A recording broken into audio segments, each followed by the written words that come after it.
seul geste de toi viendra mon secours.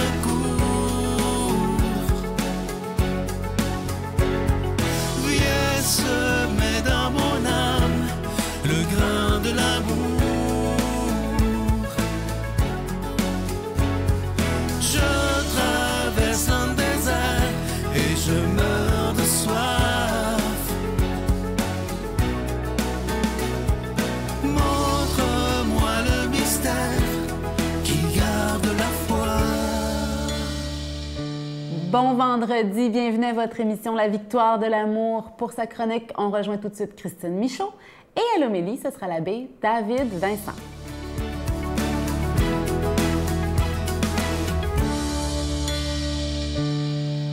Cette semaine, je vous lance un défi, celui de la gratitude. J'en ai souvent parlé, je pense, à quelques reprises du moins, avec Sylvain à l'émission.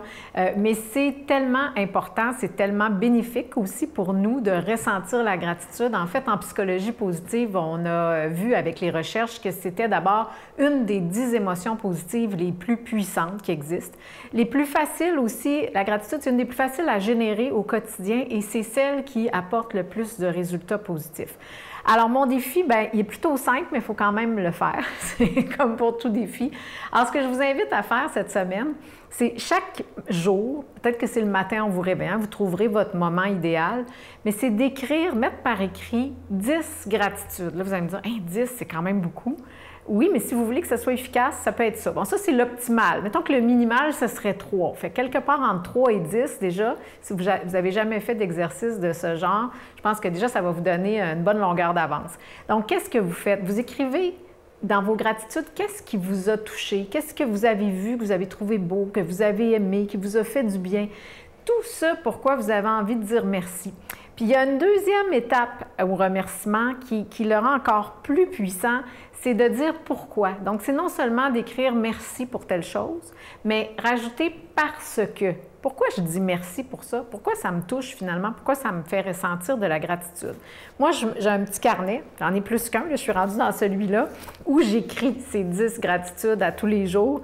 Et puis, il y a des jours que je ne le fais pas. Là. Je veux dire, on est tous humains, puis ça arrive. Il ne faut pas se taper sur la tête si une journée on a oublié de le faire ou on n'avait pas envie, peu importe, c'est pas grave. On reprend le lendemain, le surlendemain, et ça fait du bien tout simplement. Mais je vous donne un exemple de ce à quoi ça peut avoir l'air, de ce que ça peut avoir l'air. J'ai écrit pour les tourterelles dans l'arbre près de la fenêtre de mon bureau parce qu'elles sont touchantes et me rappellent maman. Ma mère qui est décédée et qui aimait beaucoup les tourterelles. Vous voyez, ça peut être aussi simple que ça. Des fois, c'est des éléments de la nature. Des fois, c'est quelque chose qu'on a vécu. Par exemple, j'ai écrit pour la grande marche d'hier avec Martin, qui est mon conjoint, et le lunch à la Gouéliche parce que c'était beau et bon. Des fois, c'est aussi simple que ça. Des fois aussi, c'est des choses qui ont été plus difficiles. Puis on peut quand même dire merci. Donc, j'ai écrit pour la tristesse d'hier. Parce que ça me rappelle que je suis humaine et que je chemine. J'apprends à accepter ce qui est, à me détacher et à m'ouvrir encore plus grand. Voyez-vous comment ça peut être puissant, la gratitude? Non seulement ça peut nous faire voir ce qui est présent, nous faire apprécier ce qui est passé, puis peut-être nous faire visualiser l'avenir d'une certaine façon. Donc, pourquoi vous avez envie de dire merci? Bien, si à tous les jours, vous créez cette habitude-là, à un moment donné, ça va être plus fort que vous. Vous allez être souvent dans cet état de gratitude sans même vous en apercevoir, sans même être obligé de les écrire. Et ce qui est bon là-dedans, c'est que je vous rappelle aussi qu'en psychologie positive, il existe un ratio de positivité. Ça prend 3 émotions positives pour neutraliser une émotion négative. Alors, pour aller mieux, ça prend 4-5 fois plus de positifs que de négatifs. De là, l'importance de travailler en amont, en prévention, j'ai envie de dire, et s'assurer à tous les jours qu'on va générer le plus d'émotions positives possible. Alors, à vos carnets, crayons et bon chemin de gratitude. Notre Père qui es aux cieux, que ton nom soit sanctifié, que ton règne vienne, que ta volonté soit faite sur la terre comme au ciel. Donne-nous aujourd'hui notre pain de ce jour. Pardonne-nous nos offenses, comme nous pardonnons aussi à ceux qui nous ont offensés. Et ne nous laisse pas entrer en tentation, mais délivre-nous du mal, car c'est à toi qu'appartiennent le règne, la puissance et la gloire pour les siècles des siècles. Amen. La Victoire de l'amour vous invite à sa retraite spirituelle les 5, 6 et 7 mai 2023 sous le thème « Grâce à lui, je suis enfin heureux » en compagnie du Père Stéphane Roy, Père Gauthier, Victor, William Baudouin, Miguel, Sylvain et comme invité spécial Christine Michaud à l'Hôtel et Suites Le Dauphin de Drummondville. Réservé au 514-523-4433 ou sans frais au 1-888-811-92-91. Voir le beau, apprécier le bon et faire le bien. Je suis tellement content de vous présenter ce magnifique cadeau du mois. Il s'agit du pendentif de la paix. Regardez cette beauté. C'est un pendentif et évidemment que c'est un cœur parce que c'est février, évidemment, la Saint-Valentin, c'est le mois de l'amour et de l'amitié. Et le cœur est fait en pierre d'agate. Et c'est très, très spécial. C'est un beau bleu.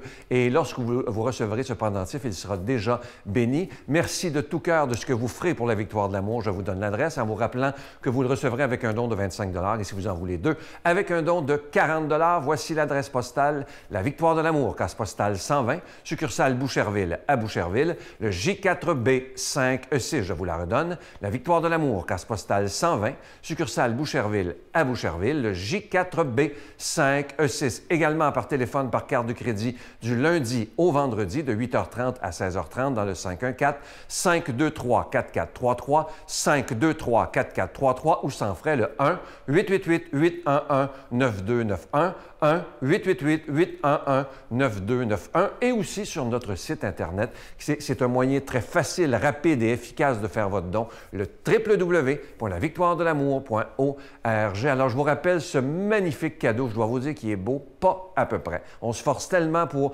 vous offrir de beaux cadeaux. Vous le voyez à l'écran. Il s'agit du pendentif de la paix. Ça vient avec la chaîne qui est en acier inoxydable, donc ça ne ternira pas. Et le cœur, il est en pierre d'agate bleue. C'est absolument magnifique. Et je vous rappelle que ce bijou est déjà béni. Et vous recevrez également, comme à chaque année, un reçu pour fin d'impôt. Merci de tout cœur de votre grande générosité.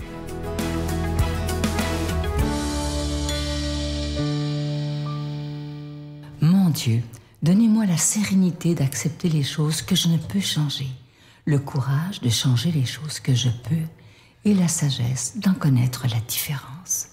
Amen.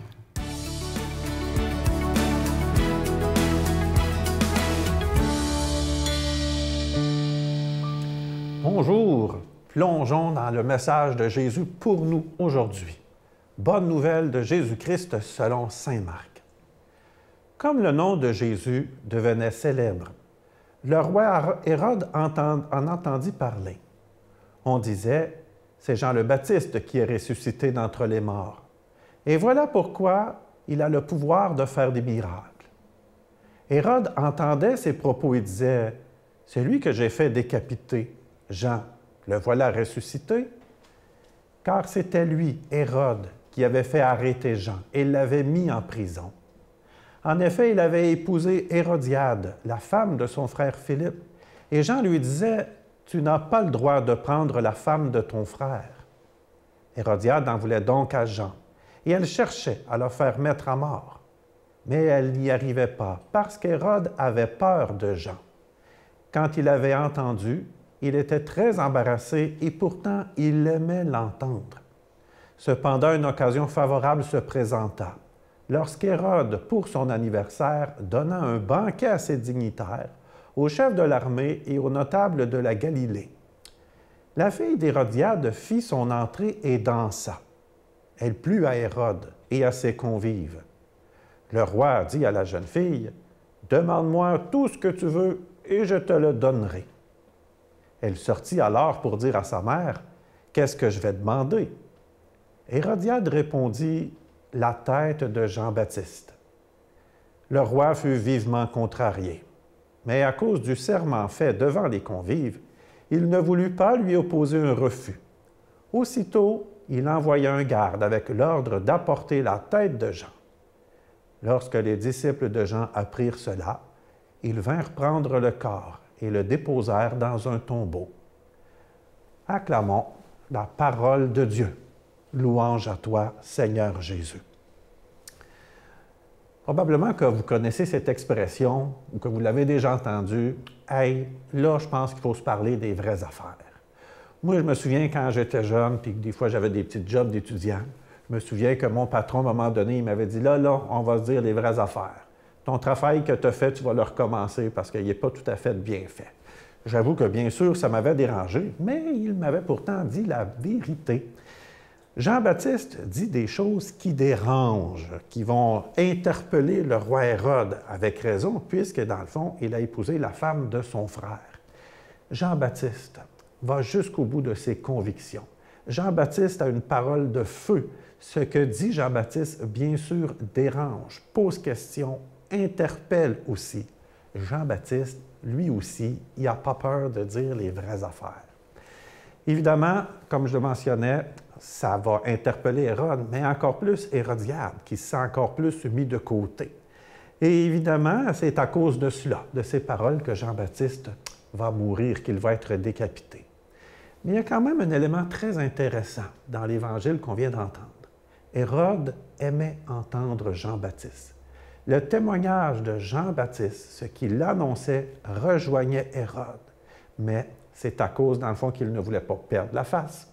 C'est à cause de son honneur personnel, à cause d'une certaine manière de ses engagements pris devant les gens, d'un mauvais engagement, à cause d'une certaine manière de son propre péché, qu'il n'aura pas le choix de faire décapiter Jean-Baptiste. Mais ce qui est important de retenir, c'est que le témoignage de Jean-Baptiste touchait Hérode. Il aimait l'entendre. Moi, le lien que je ferais avec nous aujourd'hui qui sommes habités par la foi, ne jamais avoir peur de notre propre témoignage, de la cohérence de ce que l'on affirme, de ce que l'on dit. Plus souvent qu'autrement, on a de l'impact, puis on ne s'en rend même pas compte, par notre manière d'être, par peut-être des fois la sérénité avec laquelle je vais vivre une partie difficile de ma vie, peut-être des fois devant une difficulté, devant un problème de la vie, l'espérance qui va m'habiter peut-être va questionner les autres.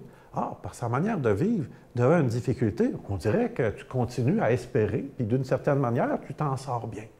Notre façon de vivre, notre être, notre personne, ce que nous disons, la manière dont nous agissons, est un témoignage profond qui parle de la vérité de la foi qui nous habite et d'une certaine manière qui touche plus souvent qu'autrement le cœur des gens autour de nous.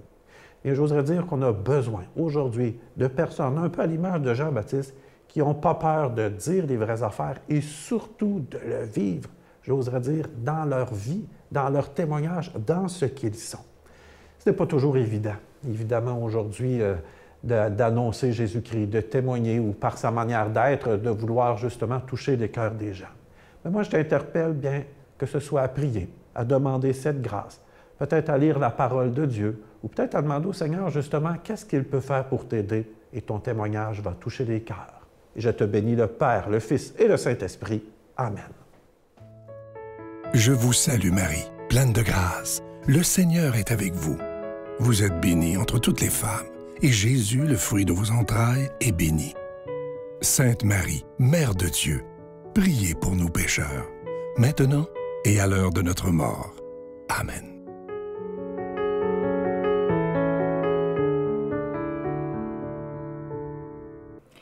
J'aime cette citation de Nelson Mandela. « Ne me jugez pas sur mes succès. Jugez-moi sur le nombre de fois où je suis tombée et où je me suis relevée à nouveau. » Ne me jugez pas sur mes succès. Jugez-moi sur le nombre de fois où je suis tombée et je me suis relevée à nouveau. Hein, on le dit, tomber, c'est humain, se relever, c'est divin. C'est ça pour moi, la sainteté, se relever. Et aujourd'hui, à la maison, si vous êtes un peu tombé, relevons-nous. Ma prière vous accompagne. Merci de prier pour moi aussi. Nous serons jugés sur l'amour que nous aurons eu. Relevons-nous pour continuer d'aimer. Ayons ce regard bienveillant sur nous-mêmes aujourd'hui. Obélix est tombé dans la potion magique. Moi, je suis tombée dans le bonheur quand j'étais petite. Là. Je regarde... Le bonheur facile. J'ai le bonheur facile, mais ça se travaille, le bonheur. Hein? Oui. Ça se pratique. Si tu l'as pas facile, ça se pratique. Notre besoin d'aimer, c'est un besoin d'enfant.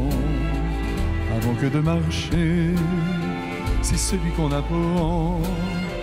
Et quand adolescent vient le désir de voir, on reste bien souvent les bras en désespoir. Et parfois pour longtemps, sur plus de 20 printemps.